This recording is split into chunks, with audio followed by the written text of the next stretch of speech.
aya obaka tebiteredde biraka biteredde kale ndabika nteredde. I think now I'm ready to go. President ow'ekkumi Kyagulanyi Ssentamu ajja live ajja live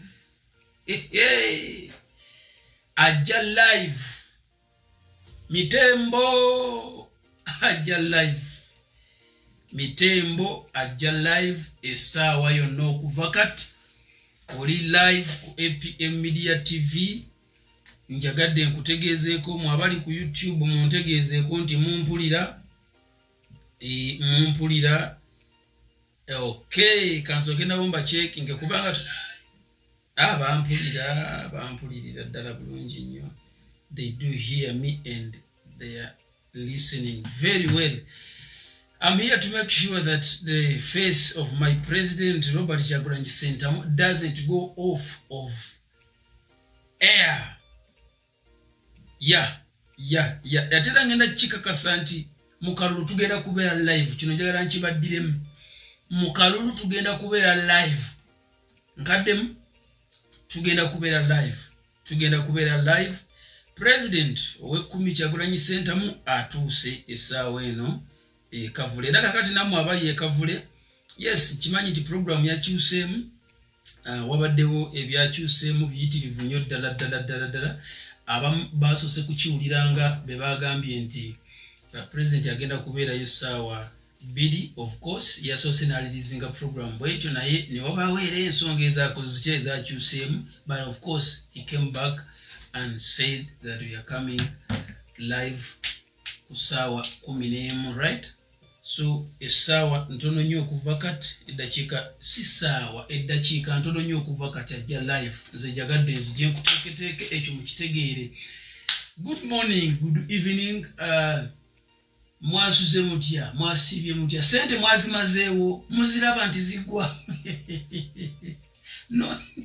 No situkove e Kampala ogende ekijja Bwema kijja alabale mulimu abantu butuufu ng'obeera wala nga singa obadde omanyi nti sente gwaawo tewanditambudde mayiro 140 miles olinya taxi bakunyige bakusibe muli obenga akabizi wallahi mumalamu amaanyi sikulimba. So president ali mu kujja essaawa zino baganda bange. President ow'ekkumi Kyagulanyi Ssentamu nze kintu zizaano kakasa nti nkuteekateeka. Njagala ulize president ng'ayogera muve ku 2. Omusajja yayogeredde essaawa meka naye ng'alinako abantu nga 6. Ate ne kwaba abantu 6 ng'abalala baba forcinze okujja. Lwaki? Kubanga tipi kuba badde balabira babadde balabira enkuuka oba ekivulu ekirala, oba babadde balabanga tutambula ne president, kuba twatambula ne president okuva essaawa ez'okumakya mpaka yatusaaka ssaawa 4:30 awo 4. Naye kuba twabadde live ku APM Media Channels. Naye njagala nkutegeeze nti ababadde balaba Museveni be baabalabye kuba tebalina choice. Bali tebalina kyakukola olw'ensonga nti TV yabadde balaga show nga King Saha ayimba mu nkuuka, mangu ago ne bakyusa ne bateekako zedde n'atandika basewa ne bannyabo nga bwe mukimanyi eggwanga lino lirina emirembe tewali n'omu akyankalanya mirembe wano. Tulina emirembe mingi nnyo kwegamba n'owulira enjala ng'ekuluma, owulira obuntu nga bukutambula naye ng'ekibukutambuzisa nga weebuuza biki byayogerako, what is he saying? Nga ne wiiki eno yennyini omwogezi Nakinku activist munnaffe yawambiddwa. Oli bane mu nsonyi kano kagenda kukuba Kerere mu nsonyi we naye nkeetaaga, so Kerere gye kakuba mugigumire. So listen to this.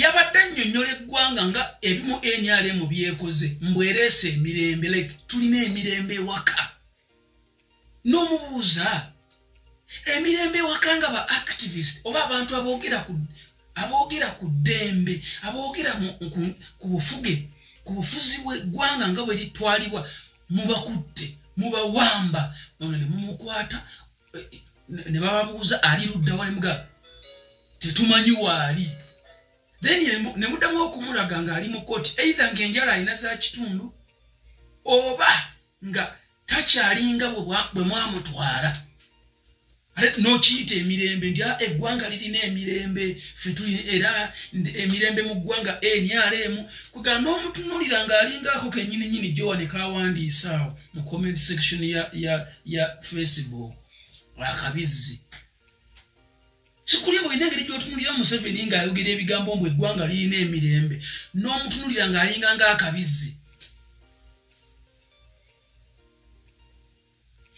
40 years oli mu ntebe emyaka 4 baganda bange simanyi oba wenjogera ku myaka 4 osobola okifumiintirizaamu 40 years ng'omusajja ali ku ggwanga lyaffe alikalakata naye n'ayimirira ku TV y'eggwanga n'ayogera ng'akkaatiriza mbu eggwanga mbu asitudde ekonomi n'okitunuulira n'otunulira n'abaana abakiri okumpi n'ogakummwe mwenna tekuliiko muntu asobola kukwata namukadde ono n'amutuga basirikale mmwe are we not having anybody kummwe mwenna nga bwe muli awo bwe mukutte emmundu ennene entono bwe mukutte buli kyakulwanyisa tekuliko n'omu asobola kusalawo kufiirira nsi ye na omu atusemberedde kimuhoozi n'okituga kuba juzi muhoozi we bamubuuza pulezidenti bwe yali alaga ebinnya enguudo mu byalo Museveni za kireiminga nti akoze after 40 years muhoozi yakwata ekifaananyi kya express n'akidisplayinga n'agamba this is what I've done, this is what NRM has done in 40 years. Then on top of that n'ataginga n'ekifaananyi ky'ennyumba ya president nakyo n'akitaginga n'agamba nti this is the gains, one of the gains we are protecting. And you ask that fool, is Kyagulanyi Ssentamu build that house from your money, from the money that government stated well for him to earn, where he has earned this money through his talent, through the talent God has given him? He has not earned this money from a job that he went to school and studied and then he was employed somewhere and then through the system of government. No. If there was a copyright law in Uganda, there you are going to be allowed to say that we managed or we've caused Kyagulanyi Ssentamu to earn this money to construct or to build this kind of building in these 40 years. But you've not set well this copyright law. So there is no way you can even brag in Kyagulanyi's success. You have no moral authority. From where? You've not regulated the copyright law. So therefore you have no rights to say, one of the gains we've made, Kyagulanyi Ssentamu has built this big house. Is it from your system? From where? So if you had regulated the copyright law, as he has been asking or requesting for you guys to regulate this, maybe would have earned more than he has now. He would have been having a lot and more than that. But because you failed to make anything to help citizens to earn, that's why bwebakubuuza kiki kyokoze otandika kugamba tolaba brother wa Kyagulanyi Mick Wine bwazimbye ennyumba. He has earned that one from your system. Where?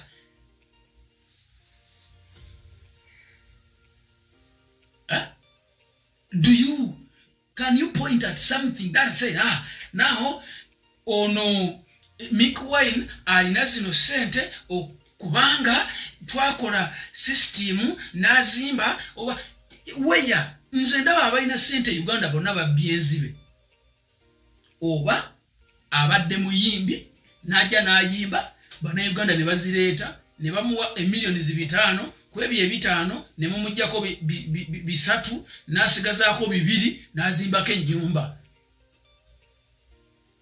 That's how it has been.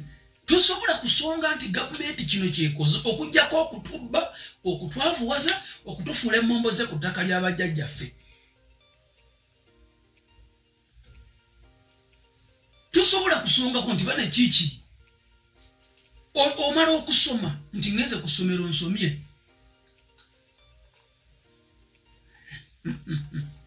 Ya bwekiri muganda wange abadde ngamba wano ntyo nze ntegese ndi ready nze president afulume. Ya president agenda ku addressinga eggwanga ogenda kulya president nga ayogera. He has hope in what is telling us. Alina essuubi mu byatugamba. Ekosi kamera main kamera eri wano obwedda nze ntunulira zina nti nina wano kamera zimpititivu nyina ya TikTok, Facebook, YouTube accounts nyingi. Main account yeno wano. Okay, this is it baganda ba Kyagulanyi Ssentamu bw'aba ayogera aleeta essuubi erikwatwako ebintu nga bisoboka in case singa oyo abadde alina ssente akawunti y'eggwanga lino abadde ayagala obbikola ng'asobola obbikola just mu mwaka gumu n'akyusa eggwanga in just 1 year like this oba omaze okukyusa eggwanga. Naye olw'okubanga nti bano abasajja bo tebalina wadde kirowoozo era baali tebaagala kuzimba ggwanga wabula bajja kulinyagulula tosobola kusangako wadde ettaffaali neeri ne bwe lubeera luguudo. Listen to me very carefully. Ne bwe lubeera luguudo nga luzimbiddwa mweno gavumenti luzimbiddwa kuyamba bo si kuyamba ggwanga. Juzi nasimbawo millions 2 ku TikTok nenga nti njagalayo omukungu wa gavumenti ogwo aveeyo ambuulire gavumenti ya Museveni kyekoze on behalf of Ugandans nga kisinga gavumenti ziri enkadde bye zaakola emyaka egiyise. Kireete miliyoni ezi z'abalema omupozi omu yekka yali agezezaako zitwala yagamba they are very careful and accurate in assassinating and killing Ugandans. Ne muwuliriza nubigatagatamu nga kituufu. Can I remove this? Ndaba reflection mu mirror. I'm telling you this. Omwana yangamba it erimu ku bintu Museveni byakoze oba gavumenti ya Museveni byekoze ng'esinga bali nti Museveni asobodde okutta abanene. Like n'akutta n'alekawo doubt nga babuuza ani akusse. Like Museveni asobodde ekyo kiteekawo mbu akutta mune ate najja n'akuziikirako. Accuracy. Museveni akutta n'akuwa n'amabugu. Obooluganda nali enazimuwa naye ne mugamba nagambye on behalf of Ugandans. On behalf of Ugandans. Kugamba okikoze ku lw'Abannayuganda okutemula abasiraamu. He's been very successful and accurate. Museveni asobola okutta abantu najja n'akuziikirako. Zino labako Mama Fiina nga bamutidde omuntu bamutta Mama Fiina n'akubira Museveni alo nyambako jjojewo omulambo guli wano. Kyokka nga bw'oddayo n'obuuza ani avunaanyizibwa ku mmundu. Mu Uganda tewali mmundu erimu nga Museveni tagirwandiisiza terimu. Nkikuddiremu oba okitegeere bulungi mu capital letter. Tewali mmundu e Uganda. Ngambye teri mmundu ewaka nga sindi gyesitalinga. Emmundu eri gyesitalinga amasasi ne mundu yo nga yo n'amasasi agagibeeramu n'essasi bwe lifuluma ne ligenda ne lifumita oba ne likuba ekisenge oba ne bwe liba terina kye likubye ne ligenda ne likomawo. Essasi bwe ligenda ne likomawo lirekawo ekinkumu lirekawo kava yaalyo. Kava eyo beesigaddewo eriko ennamba nti lino essasi lya mwami gundi liri mu mundu bweti teriwo sasi litalina kisosonkole ekyo kisosonkole kibeerako obulambe nti lino esasi lyakavuma era liri mu mundu bweti era eterekebwa wano era agirina abeera wano esasi bwe igenda ekisosonkole kigwa bwe kigwa gavumenti ejja n'ekijjawo bwe kijjawo emanyani yasse n'olwekyo Museveni yatta buli muntu afa e Uganda ng'afudde mundu successfully Museveni can kill Ugandans enkyana jja n'akuleetera amabugo omwana yaŋŋamba naye nti Museveni is very accurate toleka kugamba mbu talina kyakoze kisinga gavumenti ziri akutta amini yakuttanga ng'akutwala wali aga nti nakuwadde ssente ozimba ennyumba z'abasawo ne waziridde yitawowa naawe olengera agaba lwaki tonoonya live zammwe gye muliira lwaki tonoonya live z'abasiru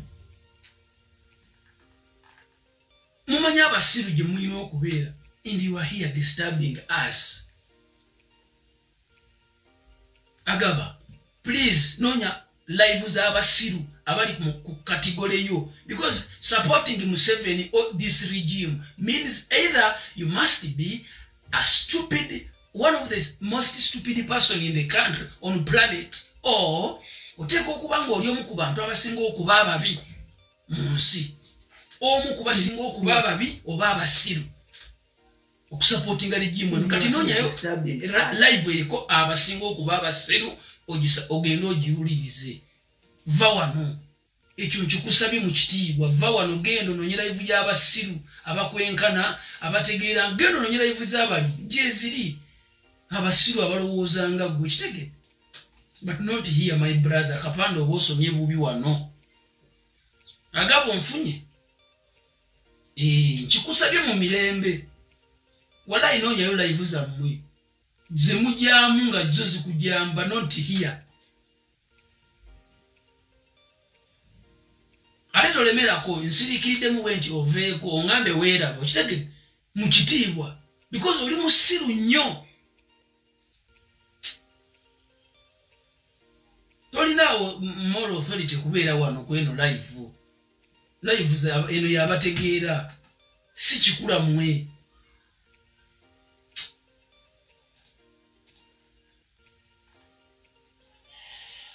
okuvubuka juzi gwagamba guno oba baguyita rama nze wadde taata wange yafudde lwa bujjanjabi butabawo bujjanjabi mu ddwaliro naye nze mpagira Museveni nze bwe mpagira era mufiirako kati abantu abategeera bwe mutyo nga nawe mutusanga ku live nga mujja to do what muve ku live z'abategeera excuse me wama president ajja essaawa yonna amaze okutuula ya onyiridde dadi ono omusajja agenda kukulembera Uganda ngambye kukulembera sigamba kufuga nze nzikiriziganya nammwe abagati kyabwe ntajja kufuga ggwanga muli batuufu because si mufuzi is a leader teri mufuzi asobola kujja muyire kubanga ali mu status ya Kyagulanyi najja nayingira entebe taliyo oyina kuba munaku nga Museveni bwe yajja nga tebalina na toyi mwe bapama beeyamba mu nsiko Museveni baali banaku maximum Museveni yali munaku respectively ninaye kafaananyi juzi kafuluma mwakalaba Museveni ngali ne taata we mama taata we ng'akayumba kalinga buli obuyungu obwedda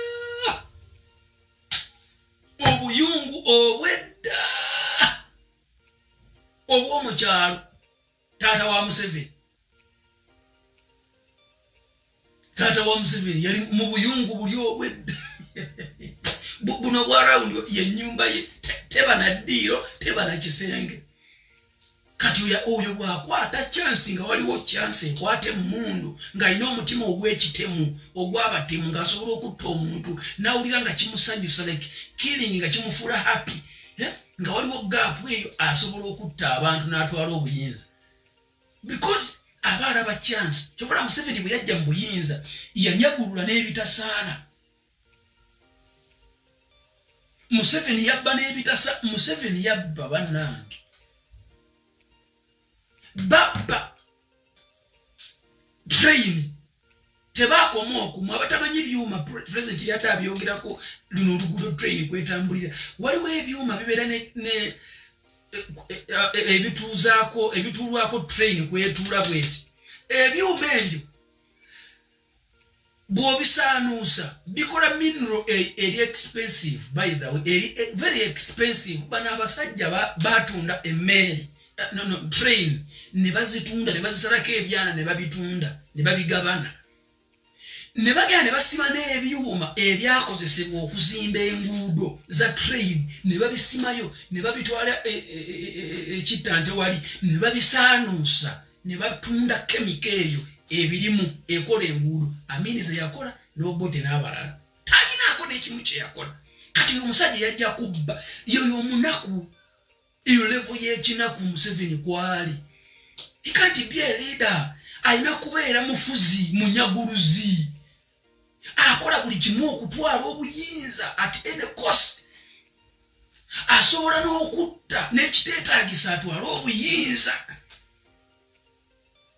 asobola okunyaga ane president agenda kufuluma yesaawa eno ngenda mukuteerako muganda wange togenda kusubwa kintu kyonna ekyo nakyeyama naye togenda subwa ki live maaso ga president nakibagamba so nzikiriza nagati talifuga Uganda kituufu talifuga naye aligikulembera era agenda gikulembera because si mufuzi mukulembeze yesterday yabadde ali kulala esembayo nga tuli kulala esembayo Mwanga Kivumbi honorable yabadde ali mu kwogera yabuuziza abantu ani yabadde agenda kusaba prayer abantu yamugamba twagala president yabasaba amalowoozi ne gawera mu audience president yabasaba omugenyi omukulu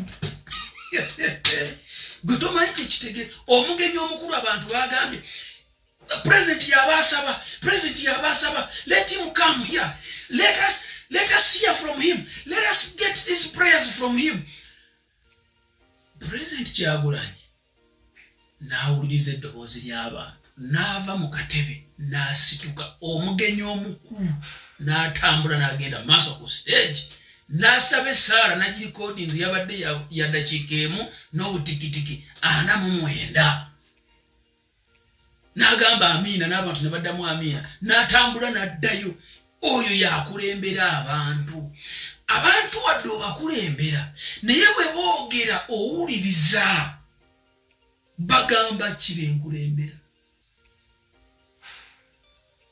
and most especially bw'obanga b'okulembera be bakusitula ne bakutuuzaawo w'okulemberera omukulembeze asituka mangu ddala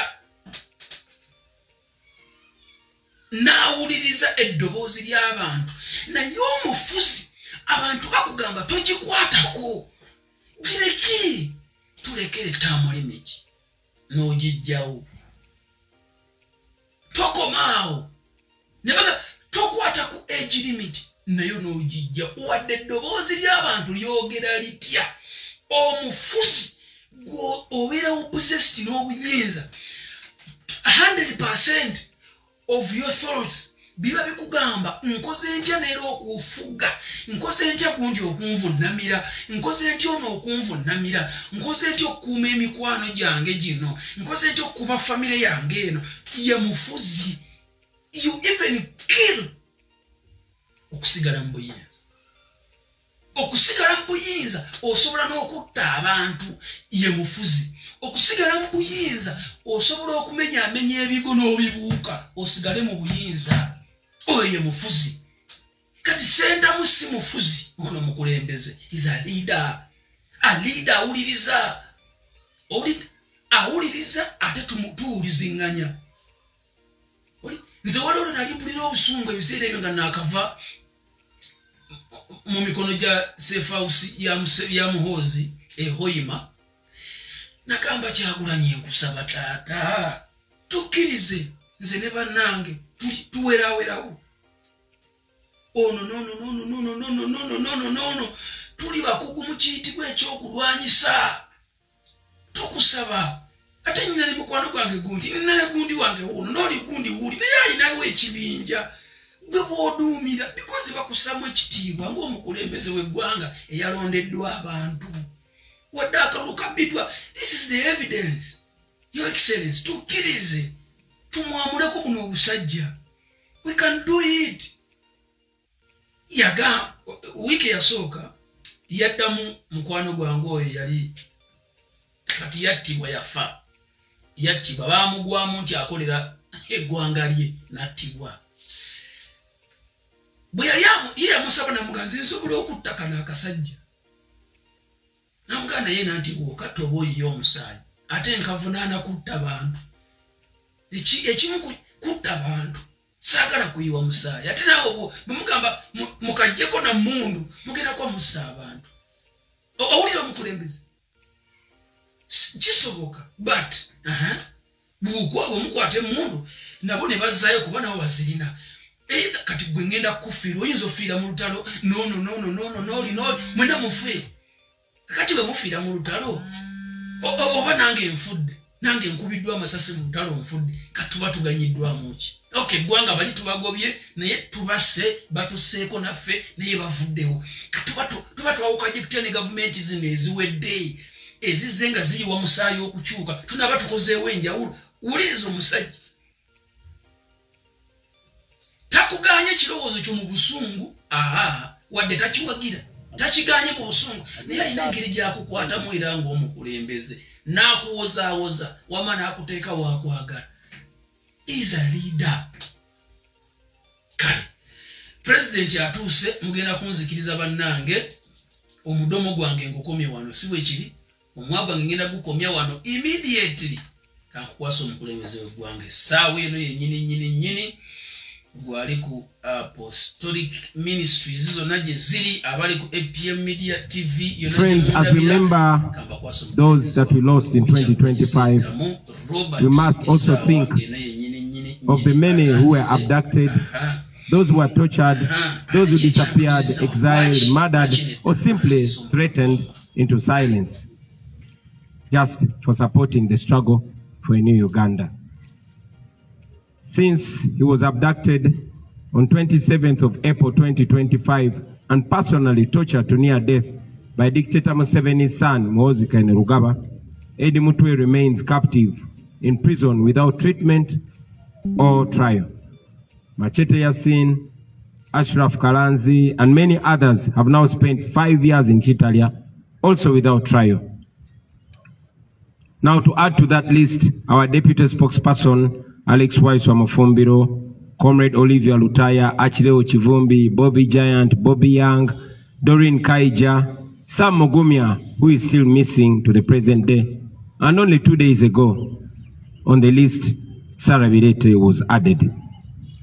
2 years ago, on the 16th of November 2024, Dr. Kizza Besigye was abducted from Kenya, smuggled back in Uganda, and sent to prison, where he also remains to date. On Monday this week, a judge of the High Court rewrote the law when he denied Besigye bail on grounds that Besigye must first tell court whether he is guilty or not guilty. For those who do not know our law, a prisoner to be given bail must not plead guilty or not guilty to the charges against them. Meanwhile, many families are still searching for their missing relatives, and many of our people carry physical and mental scars from unlawful detention and brutality. We stand with them, and we continue to help and support them whenever we can. With all this impunity, comrades, as we start 2026, I think we all realize the size and nature of monster that we must bring down come 15th January 2026. We must therefore reflect deeply and honestly about the phase that our struggle for a new Uganda is now at. Uganda is rich in people and resources, and yet millions of its citizens live in total poverty. This is not because they lack capacity to transform their lives, no.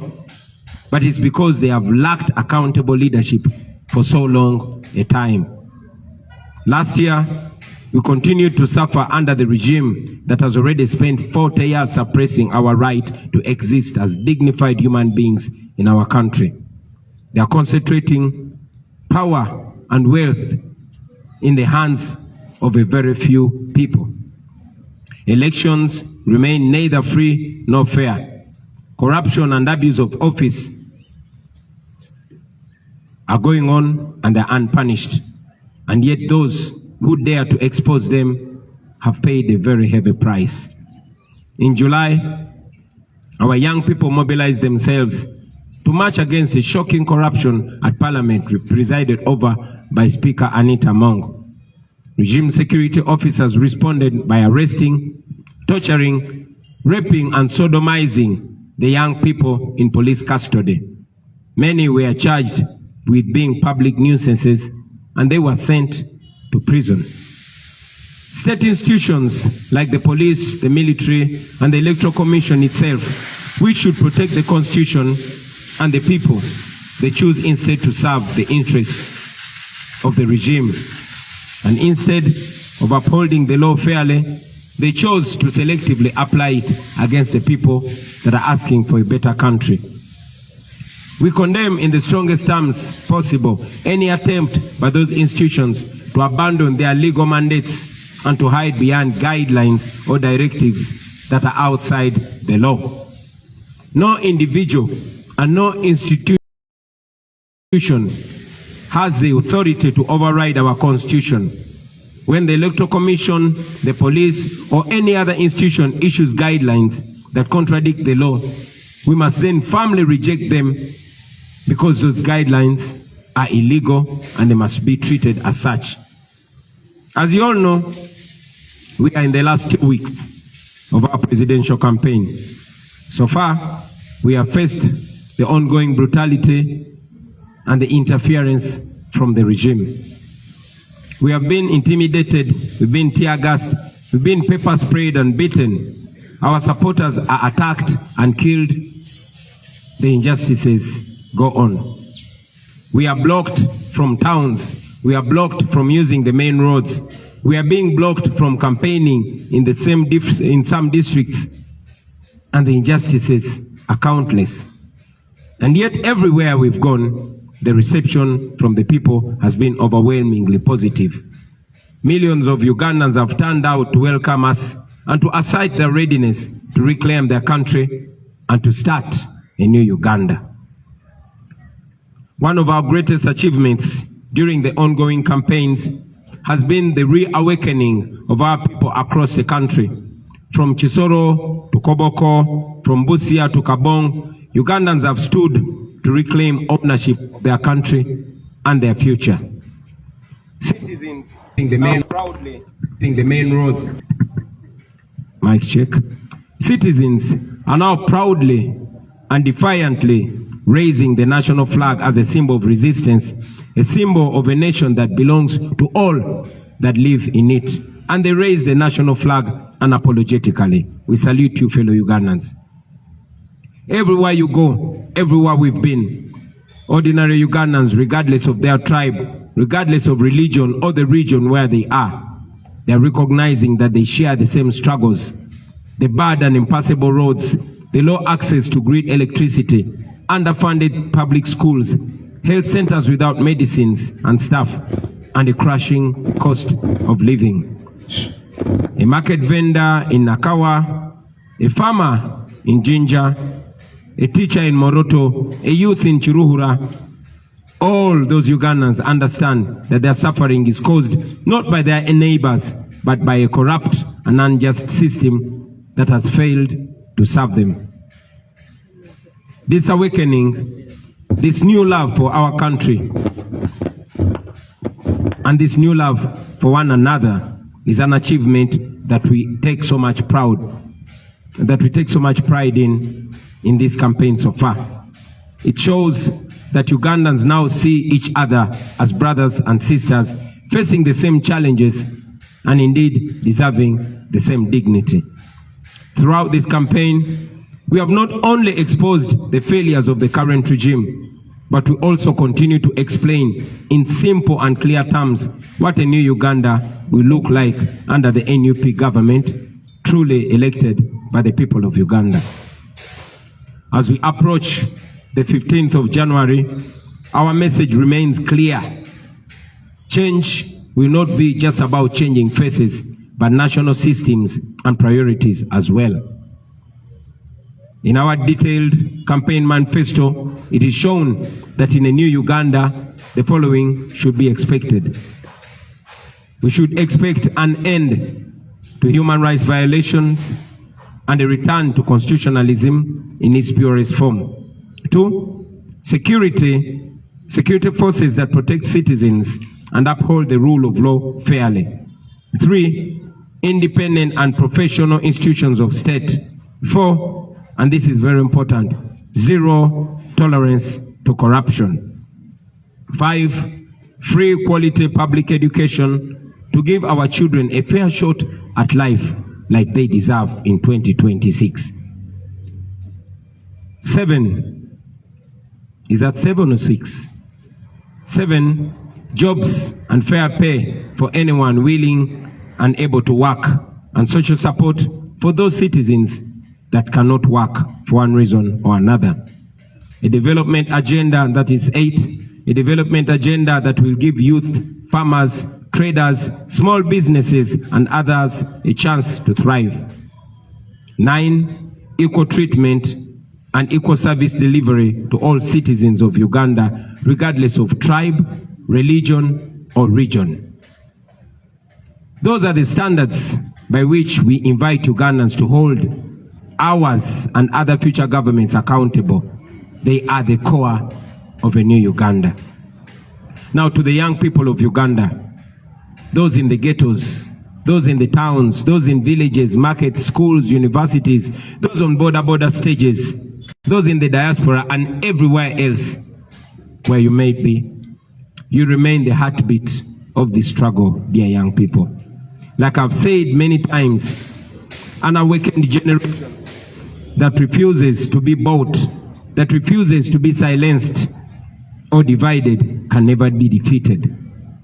In 2026, you must remain disciplined. Please maintain your discipline and please remain united and committed to the non-violent struggle even when provoked.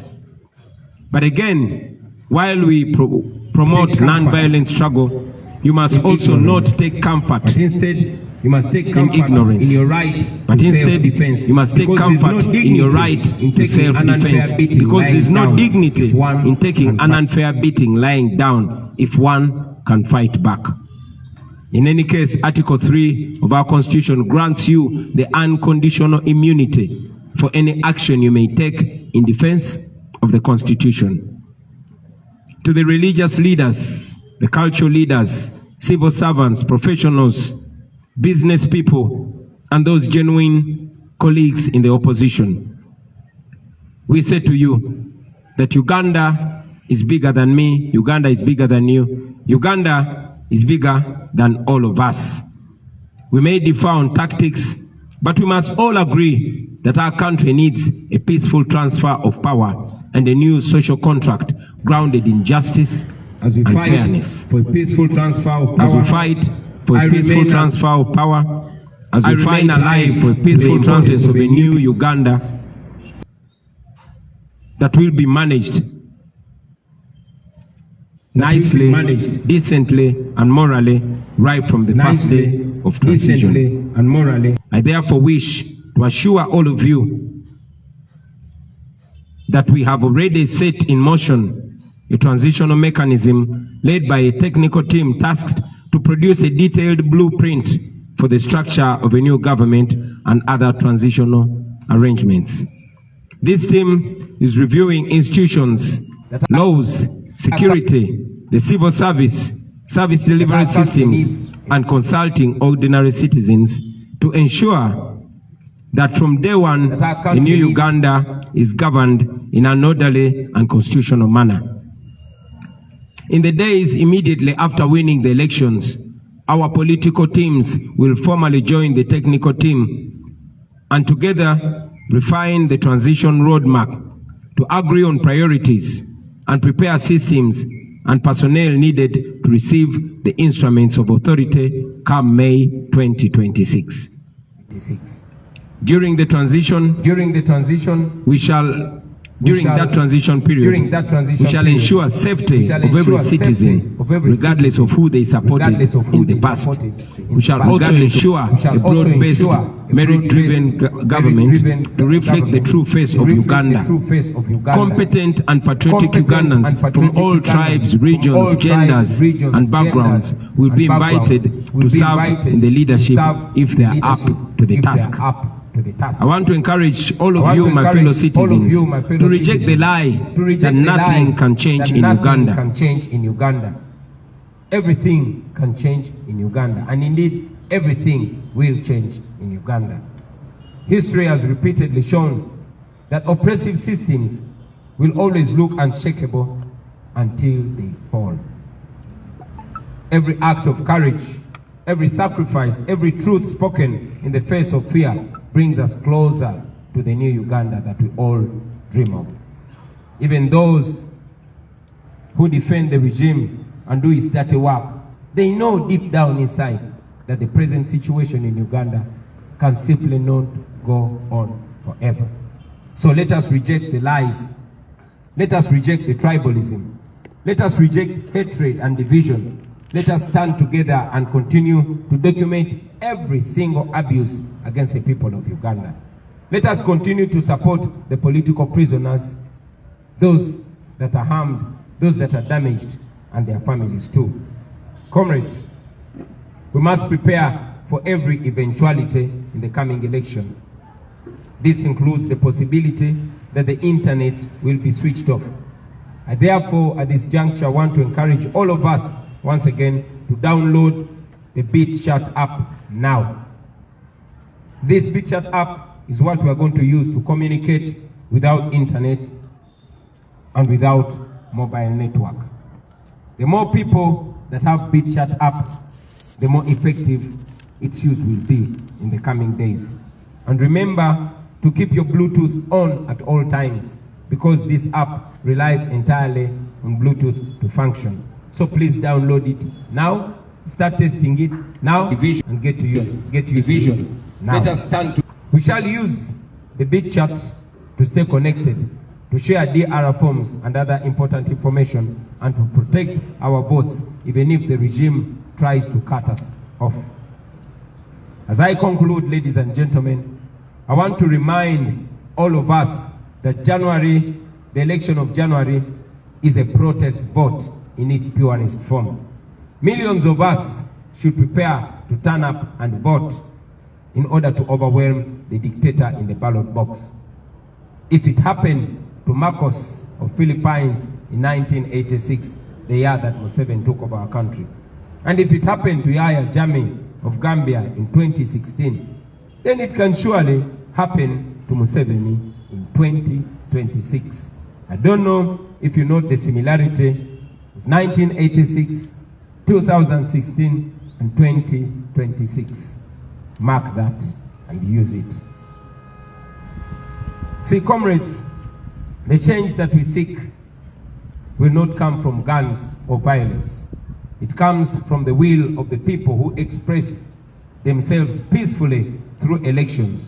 That is why those who fear the people have perfected ways of stealing elections. Sometimes they steal them openly, and in other cases, they steal them quietly, step by step, between the polling station and the tally center. They stuff ballot boxes with pre-ticked ballots. They use more than one counting. They use more than one ballot to known supporters of the dictator. They manipulate the counting, skipping or repeating the numbers to erase the victories of those that of those that are winning, and inflate theirs who are losing. Many times, they also alter the figures on the DR forms along the journey between the polling station to the district tally center. And that is why I call upon all of you comrades to defend your vote with every energy, with every wisdom, and with every courage that you have left in you. Be at the polling station as early as 5 or 6 in the morning. Those who staff ballots, they do it very early in the morning before most voters turn up. Your presence will therefore be the first line defense against ballot stuffing. Now, after casting your ballot, after voting, please listen to this in capital letters. Stay at the polling station. The law allows you to stay 20 meters away from the polling table. Stay there and observe the rest of the process calmly and attentively. And we've always encouraged you, we continue to encourage you to use your camera. Even if the internet might be switched off, please use the camera and document on video everything that will be going on at the polling station. Please keep your eyes wide open at all times. When the counting ends and the results are declared, please remember that the law is on your side. Remember that. The Presidential Elections Act requires that once the counting ends, a copy of the DR form, and DR means Declaration of Results. So the law requires that a copy of the DR form must be immediately posted and displayed in a very visible place at the polling station for public view. Insist that the presiding officer at your polling station does this. Insist that the presiding officer, wherever you're voting from, pins a copy of the Declaration of Result form at the polling station, and please take a picture of it using your phone. Once the DR form is displayed, let as many of you keep and share that picture. We'll find a way that I might not talk about now of putting and bringing them all together. Now, to our polling agents and other volunteers, the law also allows you to escort the DR forms and sealed ballot paper boxes as they are transported from the polling station to the sub-county or division headquarters, where our agents will already be waiting and watching closely. We encourage you to please escort them, especially you, our brothers and sisters from the border community. Section 58 of the Presidential Elections Act requires all returning officers to electronically share with us in real time copies of each and every return form, tally sheet, and DR form. As soon as they shall have completed the addition of the votes in their respective areas of operation, we shall expect them to strictly comply with this provision of the law. Now, comrades, should the regime attempt to steal our victory, demand for it. Mukabanje. It is allowed in the law. Our constitution guarantees your right to assemble, your right to march, and your right to demonstrate in case they rig election. Do exactly that without waiting for mine or for any other leader's order. Mukanonye, mukalonde, mukakume, era, mukabanje.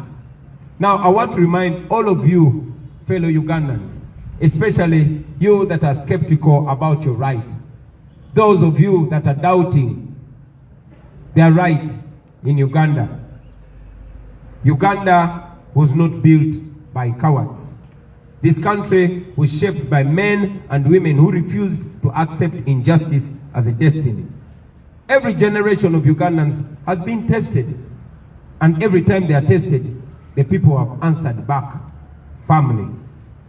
In the 1920s, the Bataka movement rose when Ugandans were being pushed off their land and told to obey quietly. They refused, they organized, they resisted, and they won. They declared that no system, foreign or local, has the right to turn the citizens into beggars or into slaves on their own soil. In the 1940s, the African farmers said no to the exploitation through the Uganda African Farmers Union. They challenged the economic oppression head-on. They taught us that poverty imposed by injustice is itself a form of violence and must be confronted, resisted, and defeated. In 1953, the colonial government exiled the Kabaka, and they believed that fear would break the people of Uganda. But Ugandans responded with mass resistance. The Kabaka crisis showed us that authority without legitimacy will always collapse under the heavy weight of popular resistance and defiance. And when the time came for independence, Ugandans, our forefathers and mothers, did not ask politely for freedom. They demanded for it. They sacrificed for it. They paid a price for it. But ultimately, they achieved it. Independence was won through courage, not through fear. It was won through unity, not through division. It was won through unrelenting pressure from the people. Now, friends, especially you, the young people, I want you to know that that is our inheritance. Those people that stood firmly are our forefathers and our foremothers, and their blood is running in our veins. We are them in the current state, and we must not be intimidated. They stood and fought. They were less educated than us. They did not have technology. They were less informed than us, but they stood, they resisted, and they won. But today, that inheritance is being stolen from us. The promise of independence has been hijacked by a small group which rules us through fear, through corruption, and through the abuse of state power. Land is stolen, elections are manipulated, youth are brutalized, women are raped, and even men are raped as a way of humiliating them. Citizens are treated like slaves on their own land. Let us be clear, brothers and sisters. This is not stability, this is occupation by greed. And so, as we begin this year 2026, we say this without apology, that Uganda will not surrender. The Ugandans are not going to surrender their country. We are often asked what our weapons are. What do we have as weapons to fight back against oppression and dictatorship? Our answer is always clear and bold. Our only weapons are the Ugandan flag passed to us by our founding fathers and mothers, and of course the ballot. For the flag, it is not theirs, it is ours. The country, it is not theirs, it is ours. The future, it is not theirs, it is ours. The ballot, that one is sacred. It is the most powerful instrument ever placed in the hands of ordinary people. And the ordinary citizens of Uganda must use it and use it to the fullest. And that is why the ballot is feared. That is why it is stolen. That is why we must guard it jealously, peacefully, lawfully, but most importantly, collectively. Not with violence, not with hatred, but with courage, with vigilance, and with unity. This generation must understand its duty, because if we don't understand it, brothers and sisters, we must remember that history does not and will not forgive silence. Neutrality in the face of oppression is a choice, and a very wrong choice at that. Therefore, we must not make that choice. We must stand and be counted. The Bataka did not keep quiet. The farmers did not keep quiet. The people during the Kabaka crisis did not keep quiet. Those who fought for our independence, the very people we descend from, they did not keep quiet. Then why should we? Are we fools? No, we are not.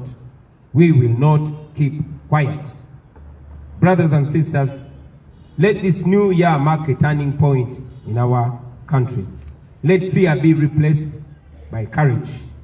Let the power return to its rightful citizens, the people of Uganda. We reject dictatorship, we reject corruption, we reject those who want to steal our future, and we declare with one voice that Uganda shall be free, not by bullets, but by the unbreakable will of the citizens of Uganda. And that is us, we the people. May this year, 2026, be a year when the curtain finally goes down on dictatorship and oppression forever. I thank you for listening to me, for God and my country.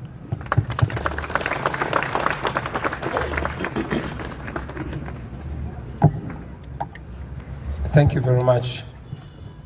Oh, this microphone sounds much better, but the other one helped me speak in more bass. So I'll take 5 questions from you, dear journalists, and we shall call it a wrap.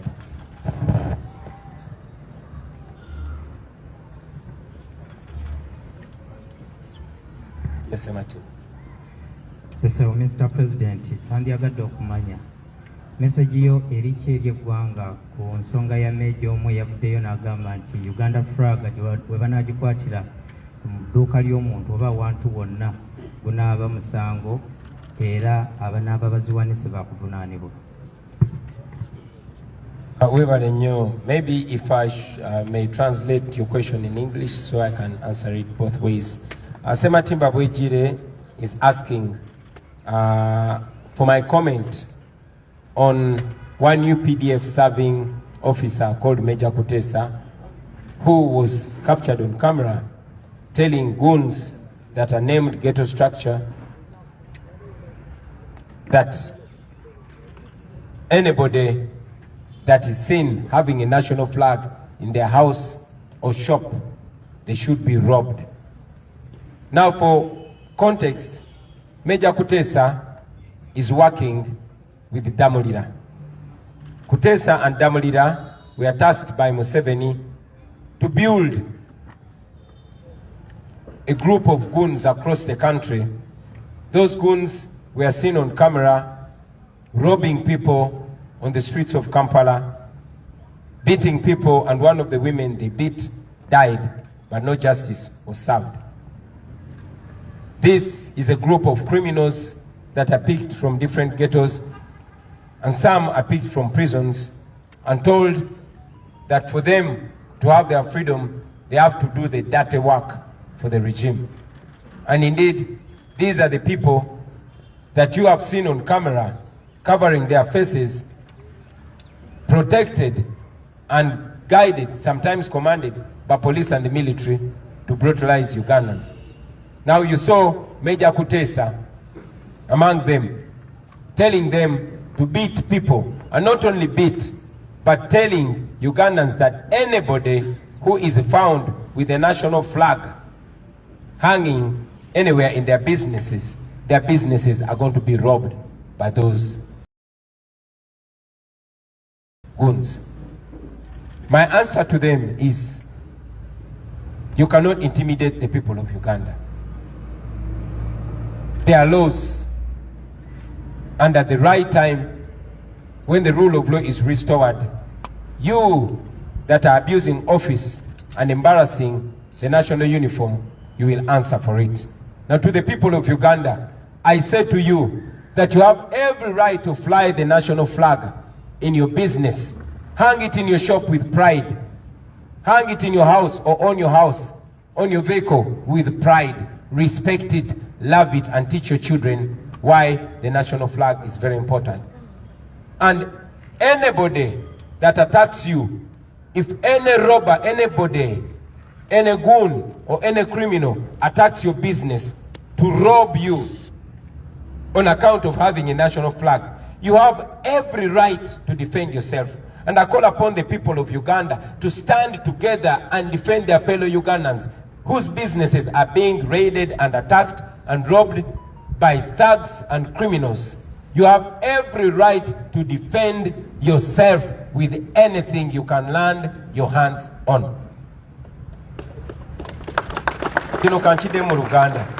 Sematimba Bwejire abuziza kyenjogera ku munnamagye omu gwe bayita Major Kutesa eyalabiddwa ku mikutu ng'alagira gurupu y'abayaaye n'ababbi ngerawo ninga bannayuganda nti munnayuganda yenna anaasangibwa ng'alina bendera y'eggwanga mu dduuka lye oba mu bizinesi ye nti ababbi bagenda kujja bamubbe.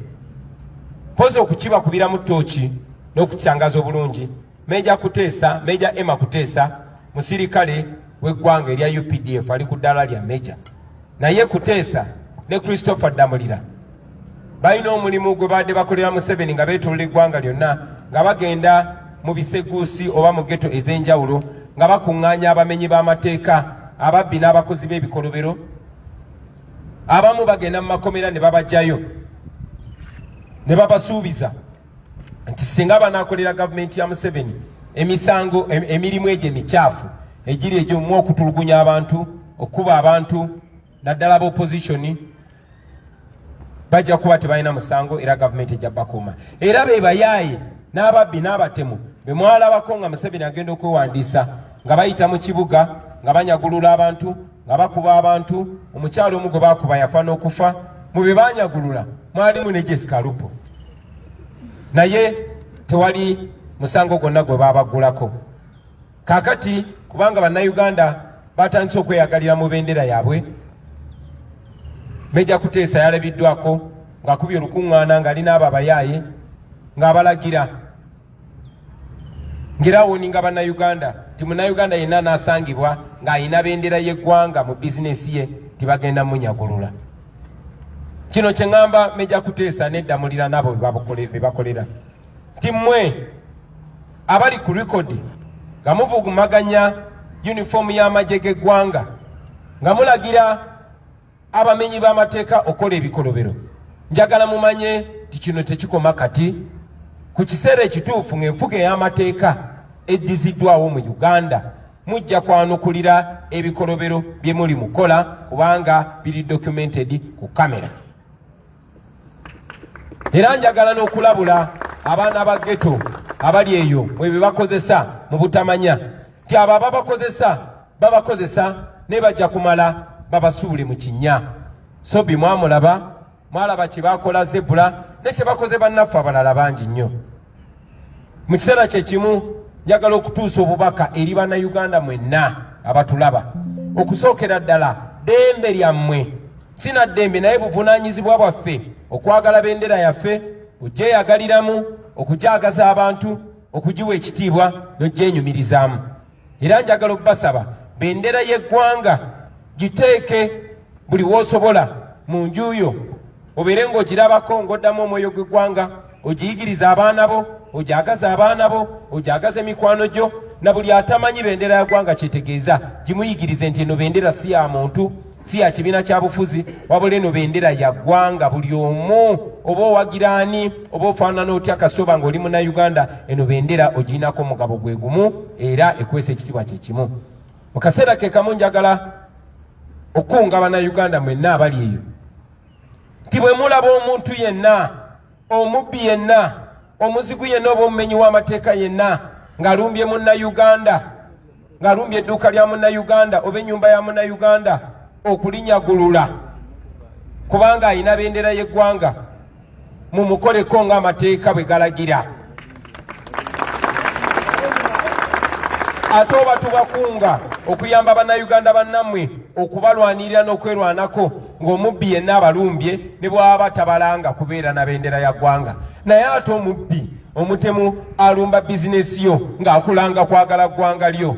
Njagala obbakunga mwenna bannayuganda ne bwe baba tebalumbye bizinesi yo, naye n'olaba ng'abayaaye ng'abatemu ng'ababbi balumbye bizinesi y'omuntu nga baginyagula olw'okwagala ensi ye, mwenna mwegatte mukole kyonna kye musobola okumutaasa n'okwerwanako kw'abo abatemu ababbi.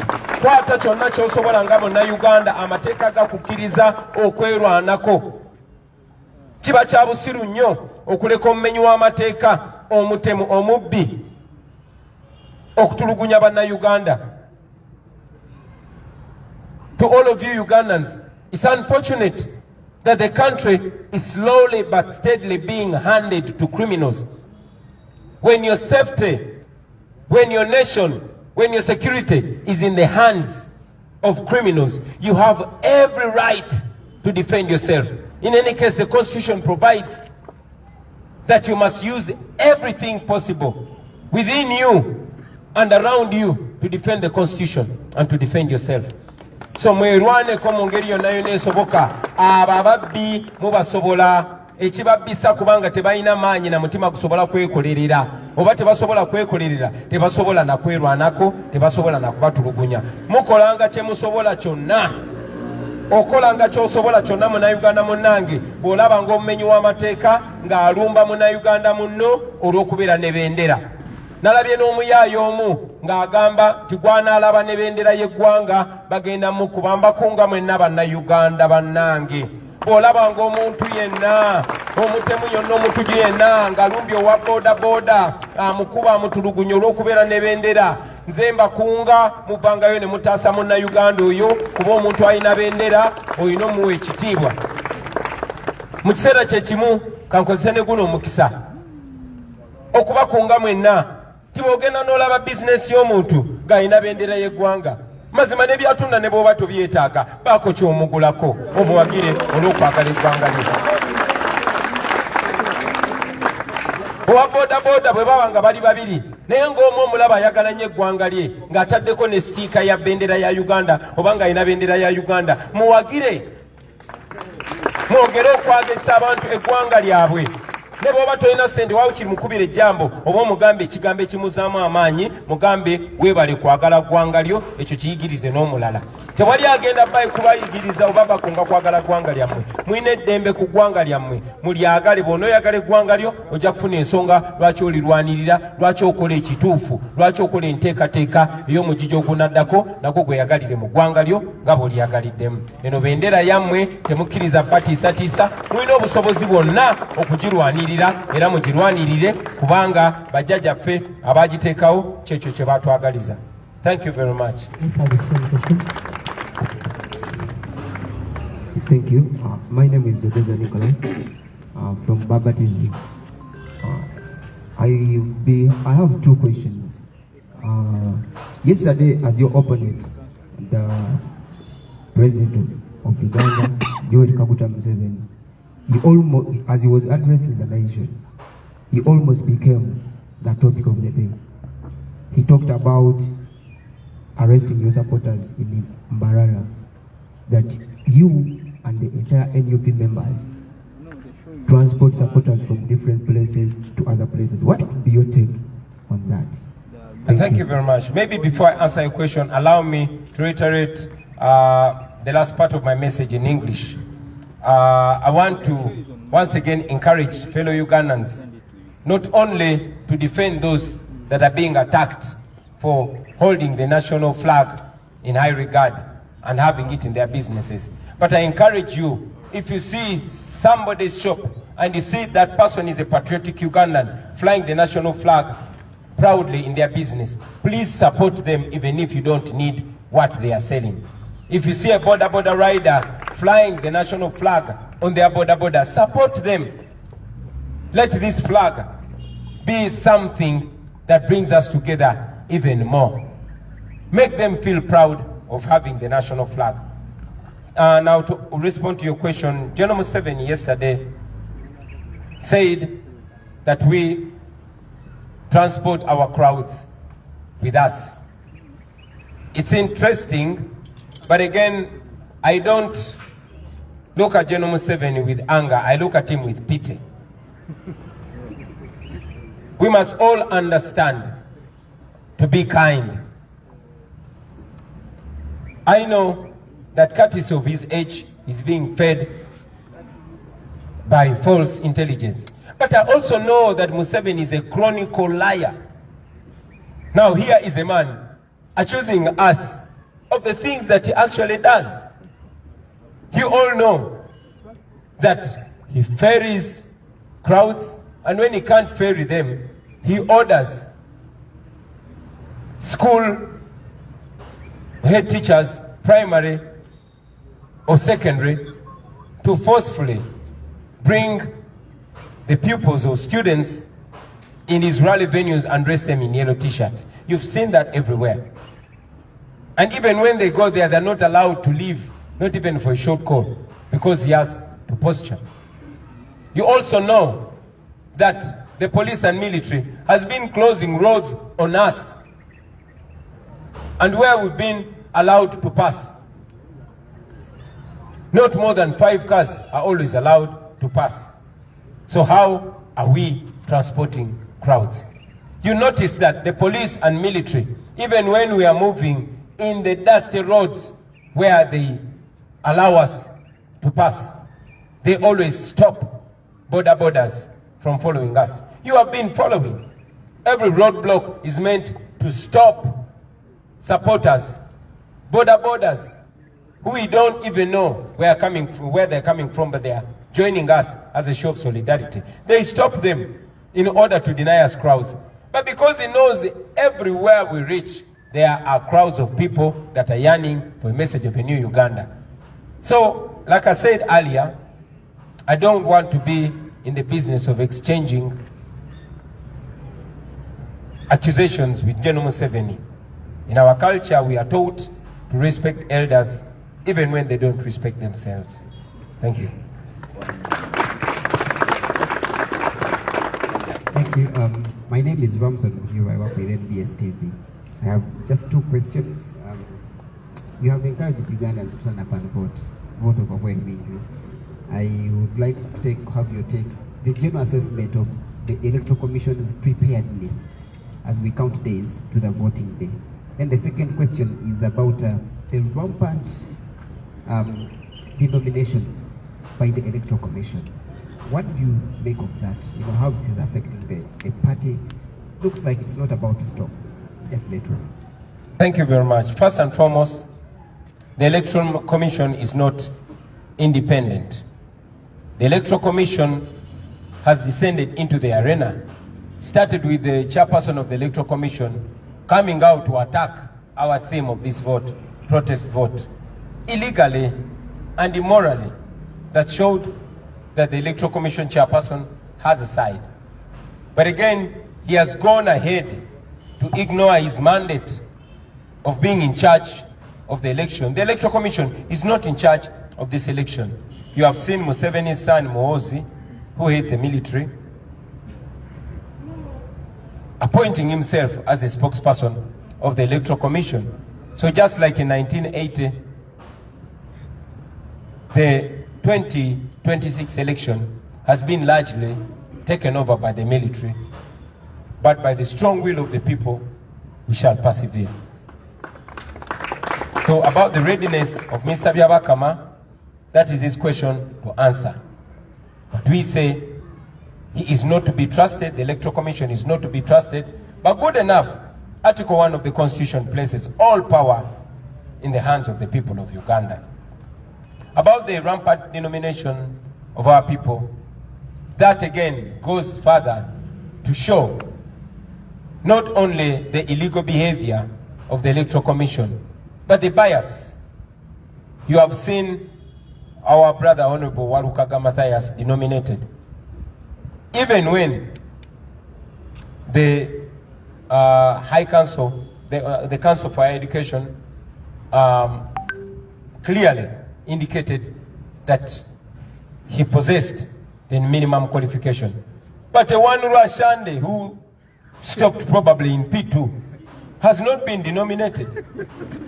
The same has happened to 7 of our candidates, 8 now of our candidates being denominated across the country, leave alone those that were denied the nomination, like Comrade Alupo Masse. You have seen that the Electoral Commission is being used by those that are in power. This is a very, very embarrassing move by the Electoral Commission. They think they're hurting us, but they're helping us expose themselves. You will notice that the Speaker of Parliament, Anita Among, ensured that the people that were running against her were denied the right to be nominated. The Deputy Speaker of Parliament made sure that those that were running against him are not nominated. The Vice President, same thing. The Prime Minister, same thing. The Finance Minister, Kasaija, same thing. So, you realize that this is a joke. But I want to assure Ugandans that as soon as we get to a new Uganda, as soon as the rule of law is restored, please wait for those by-elections. The people of Uganda deserve and indeed will have the right to vote for their leaders, and they will not have stooges imposed on them. We are taking the next question. Thank you. Thank you. My name is David from Delimonta. I'm asking about water protection. Sorry, maybe before you ask that question, I will also add to that answer that shamelessly, some of the candidates have been coerced, others bought out to the tune of 500 million each. Imagine a government, imagine an old man in his 80s who prides himself in having fought for democracy, buying out candidates to the extent that some of our candidates were arrested, put in prison, and intimidated. Then they reached out to them in prison. Shame on you, Museveni. Please go on with your question. There is a request from Muhil. The question is about... Damo bibuze naye mu Luganda. Lwaki wabibuuza mu Luzungu? Sebo mbadde mbuuza nti wali akakiiko k'ebyokulonda ka denominates abantu bannakibiina bangi kikyo kyogerako kubanga n'olwaliro waliwo omuntu avuddeyo kyenkana buli lunaku abaayo be badenominatinga then n'ekyokubiri gyonna assessment y'akakiiko k'ebyokulonda nga tugenda mu kulonda ennaku kati balambale tukunze bannayuganda okuvaayo mu bungi balonde olowooza akakiiko kaliweki. Webale nnyo. Akakiiko k'ebyokulonda ne bwe kandyagadde okubeera redde si ke kali mu mitambo gy'okulonda kuno. Akakiiko k'ebyokulonda bwe bansolo teyina mannya. Mwami Byabakama si yali mitambo gy'okulonda kuno. Mwami Byabakama n'akakiiko ke tebeetengeredde. Ye nga ye already yalaga saidi tulinga abavuganya n'akakiiko k'ebyokulonda ne poliisi n'amagye n'ebitongole byonna mu gavumenti. Mwami Byabakama yasooka kuvaayo n'avumirira eŋŋombo yaffe eya protest vote nga talina tteeka n'erimu lyasonzeemu. N'amala n'avaayo mu buswavu bw'ekitalo nga mulamuzi mulamba munnamateeka naye n'agamba ebyamateeka temubigoberera naye temubeerawo temukuuma akalulu kamwe. Mwami Byabakama gwe tulumiriza okubba akalulu kamwe. Ate ne mukama we Museveni yavaayoko n'agamba nti twegatta naye ne tubba obululu bwe.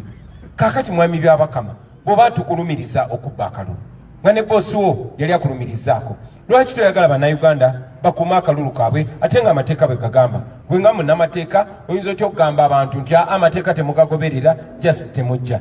Ekyo tekijja kukola, tujja kukuuma akalulu kaffe. N'ekirala muze mulaba nti amagye galinga gawamba okulonda kuno okufaananako ng'okulonda okwa 1998 amagye bwe gawamba okulonda. Mutabani wa Museveni nga yakulira amagye yeefudde omwogezi w'akakiiko k'ebyokulonda neera nga bwe tuze tugamba amaanyi g'abantu bonna gajja bayinga. Obuuziza ne ku nsonga ey'okujja abakulembeze baffe ne bakandideti baffe abeesimbyewo ku lukalala, ekyo nno kya buswavu. Muze mulaba ng'abantu baffe babajja ku lukalala. Mwalaba Honorable Mathias Walukaga bwe bamujja ku lukalala ne bagamba talina buyigirize bumala, ali ku university nga n'ekakiiko ak'okuntikka akekebejja ebyobuyigirize kawandiika ne kakakasa nti Walukaga alina obuyigirize obwetaaga okwesimbawo, naye ne gy'asomera nabo ne bawandiika naye akakiiko k'ebyokulonda ko ne kagamba tasaanidde. Akakiiko ke kamu kakkiriza Lwasande eyakoma mu P2 okwewandiisa ne bamunominatinga agende yeesimbewo okuba MP. Tekikomyawo mu kulonda kuno obuswavu bwongedde okulabika mu nkola ya Mwami Byabakama n'akakiiko kakulemberako ebyokulonda. Abakungu bonna mu gavumenti ya Museveni yamulagira nti tebabaako ababeesimbako kubanga mu kulonda kwa 2021 bonna twabawangula ba vice president ba minister twala tugende. Kakati yatidde okuswala kuno kwe kusalawo di sipiika we Anita Amongo ogwe mumanyi bulungi omubbi teyesimbikako. N'asalawo di vice president we Jessica Lupo teyesimbibwako era abaali babeesimbyeko ne babagaana okwesimbawo. Ti Prime Minister we Nabbanja gwe mumanyi obulungi nti naye talina kwesimbibwako. Ti Minister we ow'ebyensimbi ne Deputy Speaker tebalina kwesimbibwako era abaali babeesimbyeko ne babajja ku lukalala. Tebakomaawo mu buswavu obw'ekitalo nga bakozesa ssente z'omusolo bagenda bagula abo bakandideti baffe abeesimbawo nga buli omu bamuwa miliyoni 5 nga kwe kuli n'abo abaali baganye ne babakwata ne babassa mu kkomera ne babasanga mu kkomera obubakkirizisa ebyo. Ekyo nno kyongera okulaga obuswavu bwabwe naye era njagala mumanye nti bannayuganda oluvannyuma lwa byonna bagenda kuwangula. Mwebale nnyo mu My name is David from Daily Monitor. I have a question concerning your strategy on voter protection. Because you have talked about BitChat, the app that you use to communicate, given the fact that we may have internet disruptions.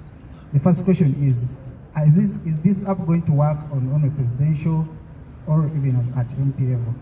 Then the second question, how is it going to be different? Because you are saying even in 2021 you had another application like in this regard.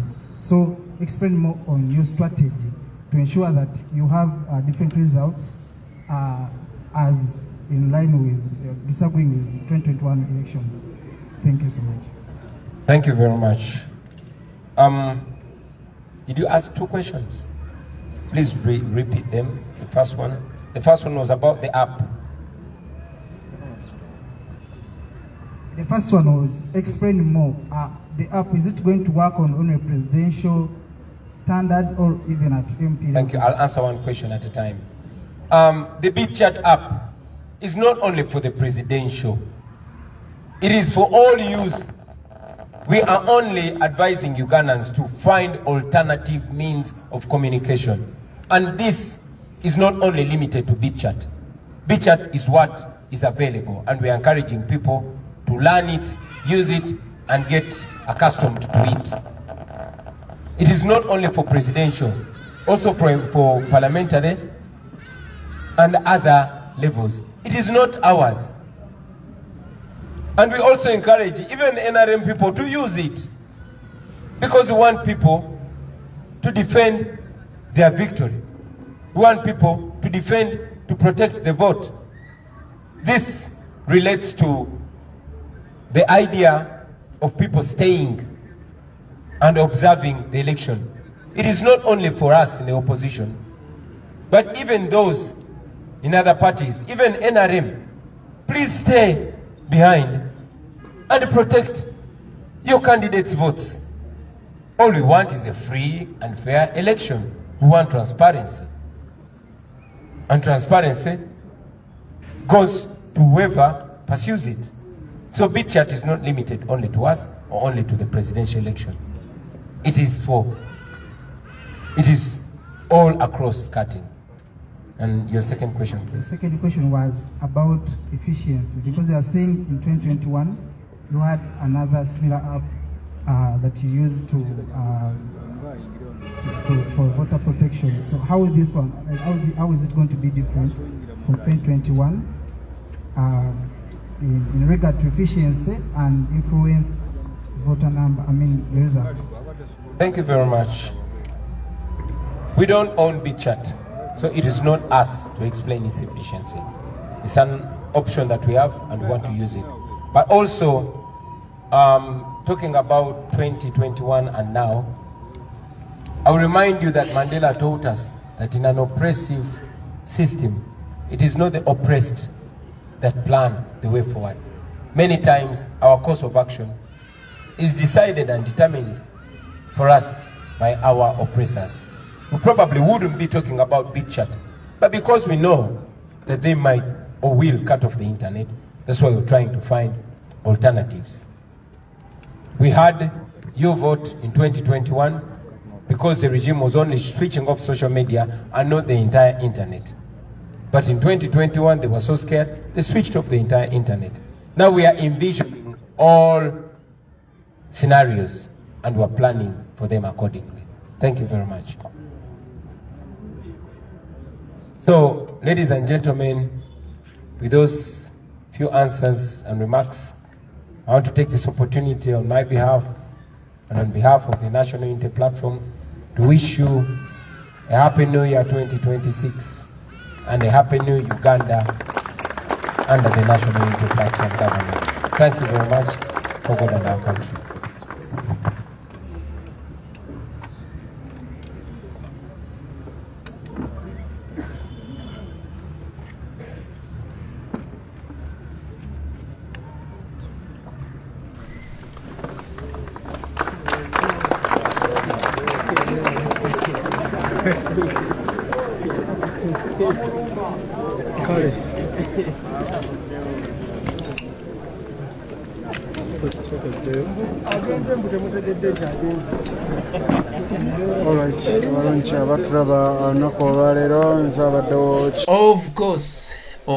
Of course muganda wange byonna obiwulidde era bwe bityo bitambudde.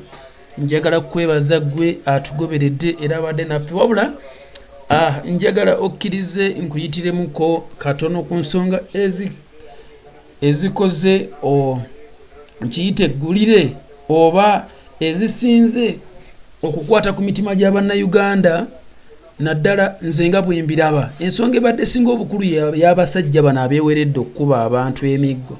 Abantu abeeweredde tukuba emiggo buli alina flag. President agyogeddeko era n'agitangaaza bulungi nnyo. Njagala ekyo kitwale nga kikulu. Agitanyiza bulungi nnyo. Twerwaneko akotokeerabira agambye tukole tutya bannange twerwaneko. Bannange tosirika busirisire ku gusajja guleme kujja just gutandika okutulugunya gunyige be baagala kugamba mbo ffe tukuuma nnyo mpisa. Agambye tekimenya mateeka gwe okudifendinga munnayuganda munno gwe bali mu kubba edduuka lye balibba. Agambye tekimenya mateeka ekyo akikonyeeko. N'agamba n'ensonga endala enkulu bannayuganda nti buli ekiseera bwe kituuka nga Museveni ekitimba kye oba kiri kyabadde akozesa tukirabisizza akyoza n'akitusuulako nate akyogedde. Kanti Museveni ali mu kutwakiuzinga okusomba abantu. N'agamba ekyo kakitulaga obusaavu bwe akikoneddeko ddala. Ensonga ey'okusatu President yayogeddeko app eno bujuji tubagambako eyitibwa BitChat tunaba kugidownloadinga oba weeyisa bubigendo gidownloading muganda wange kikolere ddala nga bukyali kubanga ogenda gyetaaga kuuma bluetooth yo nga kweri. Yes of course n'abalabe bajja gibeerako kubanga eri open naye ejja kuyambako. Kino kyengenda okusuubiza gwa subscribing ku APM Media TV subscribing following APM Steven Media tugenda kubeera live ffe aba APM Media. Of course n'abooluganda abalala mu struggle abasinga ffe tugenda kubeera live. Ekyo nkikubudde tugenda kubeerako ku live era tugenda kulaga ebifa mu ddwaniro live ku social media platform. Akati abali e Bulaaya temubitya nammwe abali mu bitundu by'eggwanga ebyenjawulo gula buguzi ka wifi ko oba okasobodde kateekeko funa ka wifi ko kanaka akategedde obeereko. Otherwise naye ffe abali ebweru w'eggwanga tugenda kuba nga tubateekako bambi bujja kuba nga mufuna buli kigenda mu maaso wabula ewaka bijja kuba si byangu olw'ensonga nti internet bagenda gidisconnecting ewaka. Kitegeeza data wa Airtel MTN n'ebya tebijja kukola okujjako ng'olina Starlink osobola okubeerako. So abaana abaku Starlink gyeri ewaka gyeri era ne bwoba oyagala okugula naawe osobola abalina kasente musobola nammwe abaagala okugulira famire osobola okukagula mu magezi singa ojja nga tukumanyi yaba oba omanyiddwa nga tukumanyi oli mulwanyi munnaffe tujja kuwa engeri gy'osobola okukagulamu okatwale obeere nakeeka okonnekitinge baaba osobole mweyo eri osobola okonnekitinga abantu 120 mu eri eyo. So engeri zonna ezisoboka okusigala nga tulaga obwenkanya tugenda gikozesa mu bwenkanya si mu bumenyi bw'amateeka. Ekyo tugenda kukikola right. So ekyokubiri kyengenda okukola ku ssaawa ndowooza Mukama wanaaba mpadde obudde nja kuddizaako abantu ku ssaawa tikyalumi yagenda kubaako ssaawa 2 okay kandabe tugenda okukikola tulabe nga tuteekerako abantu kubanga abantu abamu babadde bamanyi nti live president ejja ku addressinga eggwanga ku ssaawa 2 naye byakyuseemu abamu tebasobodde kuddamu kulaba muwulire ago twasoose ne tusaasaanya agaasoose nti ku ssaawa 2 ate n'addamu n'akyusaamuko n'agamba ku ssaawa 11. So abasinga bambi tebabaddeeko. Tugenda kuyiya engeri tugenda okugibaddiramu live, tugenda gibateerayo, tugenda gizzaako live nga bwebadde yonna kutandika lwetandise paka lwemaliriza, tugenda gibateerako yonna. So muddemu mugirabe ku ssaawa ndowooza emu yennyini tugenda kuddizaako abo. Kakati ku ssaawa 2 Comrade Rumbiye Teacher Fred agenda kubeera ku channel zino era agenda kuweereza. Tanaba ku subscribe nga kikole ku lw'eggwanga kikole ku lw'ensi ya Uganda. Webale nnyo bali ddala. Katukomewo katono. May God bless you and keep you safe. Kusaba ekintu kimu, mwebeereremu, beereramu munno gw'olaba nti ono comrade mubeereremu. Hayitawa mugonvugonvu alina ku nnamba ye bambi mukubireko mutereko koko omuteereddeko. Hayitawa waffe mugonvu ddala era nange ndi mu kusala ntotto okumutuukako, okumubuuzaako, okumulabako, tulabe bwe biri. Ali mu ddwaliro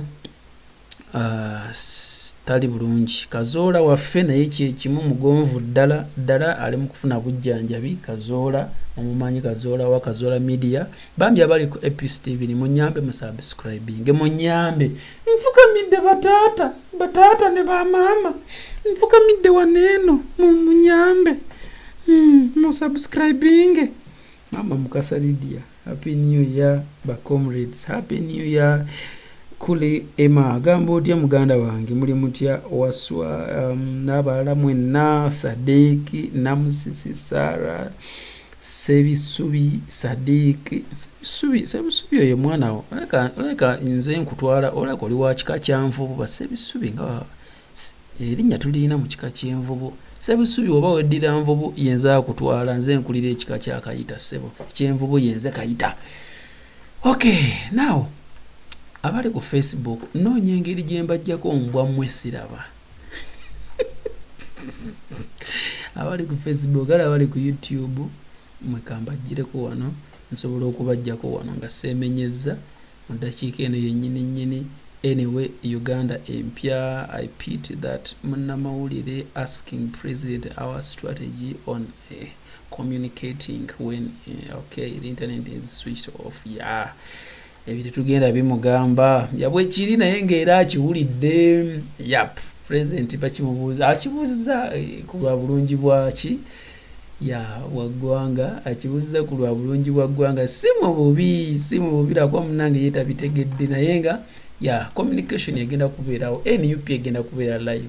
Ezo embuzi tezisobola tusinga magezi. Ezo mbuzi bya ddala zo tugenda kubanga tukakasa nti tubeerako live. Ekyo tugenda kukikola. Tugenda kubeerako live kale. Kandabe engeri gye ngenda okukikolamu okubateerayo akatambi nga bwe kabadde konna. Abatabaddeeko basobola okukafuna nabo bambi abali ku Facebook, abali ku YouTube. Tugenda baddiramu ku ssaawa 2 zennyini tujja gibaddiramu naye ng'ebaddeyo ku ssaawa mmeka mukategedde. Ebaddeyo ku ssaawa 11. So ekyo bwe kiri. Lwaki toyagala kwate flaga y'ensi yawe? Kirabika abatufuga si bannansi kituufu. Kale tujja kubateerayo ku ssaawa emu yennyini ngenda kugibaddizaako bulungi nga bwebadde ku live kuno. Then ku ssaawa 2 Teacher Lumbi yajja kubeerako ndowooza era enfuda eri ssaawa emu yokka. Ebadde eri mu ssaawa emu n'obutikitiki obugwamu bwe kitebo kigenda okuba. Mweraba mubeere bulungi. Wolabira ka notification gwe manya bumanya nti tukomyewo. Si bwe kiri bwe kiri. Okay. Happy New Year. Abali ku YouTube ya